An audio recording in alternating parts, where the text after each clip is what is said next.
ভয় কেন করবে? সে কি মানে হিংস্র জানোয়ার নাকি? আসলে আপনার কি সেরকম ইচ্ছা আছে নাকি শাকিব খানের সাথে সিনেমা করার? দেখেন, সাকিব খান ভাইয়ের সাথে কে না কাজ করতে চায়? উনি একজন সুপারস্টার, এখন মানে মেগাস্টার। সো একজন মেগাস্টারের সাথে সবাই কাজ করে। তবে আমি নিজের যোগ্যতা প্রমাণ করি। আমি যখন দেখব যে বাংলাদেশের মানুষ আমাকে as a heroine and as a good actress হিসেবে আমাকে সাপোর্ট করছে বা অ্যাকসেপ্ট করেছে, তখন আমি চিন্তা করব যে বড় কারো পাশে দাঁড়াবো, মানে বড় কোনো হিরোদের পাশে আমি সাপোর্ট নেওয়ার ট্রাই করব। তার আগে আমি আমার মতো করে ফাইট করে যাব। সিনেমার নায়িকা হয়ে শাকিব খানের কোন বিষয়টা আপনার কাছে বেশি ভালো লাগে? উনি আসলে সুদর্শন, যেটা আমার খুবই ভালো লাগে।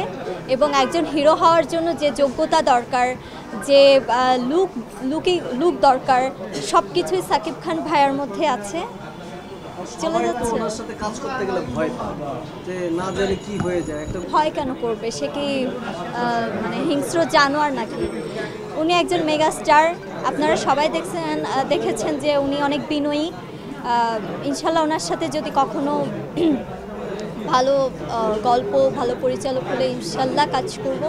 কোনো একদিন আমি সেই ডাকের অপেক্ষায় আছি।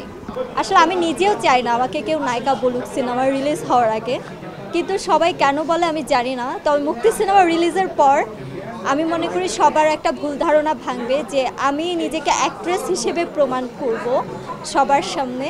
এবং যারা আমাকে হিরোইন হিসেবে উপাধি দিচ্ছে তাদের আসলে আমি চাই না কেউ আমাকে হিরোইন বলুক, কারণ আমার 2-3টা সিনেমা রিলিজ হওয়ার পর বলেন আমি খুশি হব, নয়তোবা এর জন্য অডিয়েন্স আমাকেই গালি দিচ্ছে। গালিটা আসলে আমি খাচ্ছি।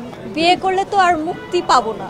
আমি তো এখন স্বাধীন মানুষ, বিয়ে করার পর বন্দি হয়ে যাব। বন্দি খাঁচার পাখির মতো। হ্যাঁ, সব কিছুই সামনে আসবে। আমার সিনেমাটা রিলিজের পরই আমি সব কিছুই জানাবো, কবে বিয়ে করছি, কাকে বিয়ে করব। এবং এমনও হতে পারে আমি হঠাৎ করে বেবি নিয়ে আসবো অন স্ক্রিনে। আমি তো চাইলে মনে হয় এখনই দিয়ে দিই। আমার ভালো লাগে না, লুকোচুরি ব্যাপার আমার পছন্দ না। এর জন্য সবসময় আমি সবাইকে বলি যে আমি প্রেম করছি, মানে আমি রিলেশনশিপে আছি। সবসময় বলেছি, যখনই প্রেম করেছি সবাইকে জানিয়েছি। কিন্তু বিয়ে করব, কার সাথে প্রেম করছি এটা হুট করে সবাইকেই জানিয়ে দিব, এটা জাস্ট থাকুক না। সিন্ডিকেটে অবভিয়াসলি পড়েছি, এটা আপনারাও খুব ভালো করে জানেন। পলিটিক্সের শিকার হচ্ছি প্রতিনিয়ত। যাদের উপরে আঙুল তুলেছি তারাই পিছনে লেগে আছে, কিন্তু আটকাতে পারবে না। কারণ আমার মনের মনোবল, আমার সাহস আমাকে, যেহেতু আমার মোংলাপুর থেকে আমাকে এই পর্যন্ত নিয়ে এসেছে, আমার চ্যালেঞ্জ, আমার মনের সাহস, সেহেতু ইনশাল্লাহ আমি যেটা আশা করছি সিনেমাগুলো রিলিজ হবে, সবার কাছে আমি একজন গুড অ্যাক্ট্রেস হিসেবে পরিচিতি লাভ করতে পারবো। সো এই পলিটিক্স, সিন্ডিকেট এসবকে আমি পাত্তা দিই না। হ্যাঁ, অনেকে বলে যে সিনেমা রিলিজের আগেই আলোচনা সমালোচনা হতে গেলে যে একজন হিরোইন লাগে বা সিনেমা রিলিজ দেওয়া লাগে, এটা আসলে দরকার পড়ে না। সিনেমার হিরোইন ছাড়াও অনেকে সমালোচনার মুখে পড়ে। সো হয়তো আমার কিছু চ্যালেঞ্জিং কাজের জন্য আমি একটু প্রশংসিত হয়েছি, আমি ভাইরাল হয়েছি, পরবর্তীতে যে কোনো একটা অ্যাক্সিডেন্টের কারণে একটু সমালোচিত হয়েছি। তো আমি মনে করি একজন হিরোইন আলোচনা সমালোচনার মধ্যেই একজন হিরোইনের জন্ম হয়।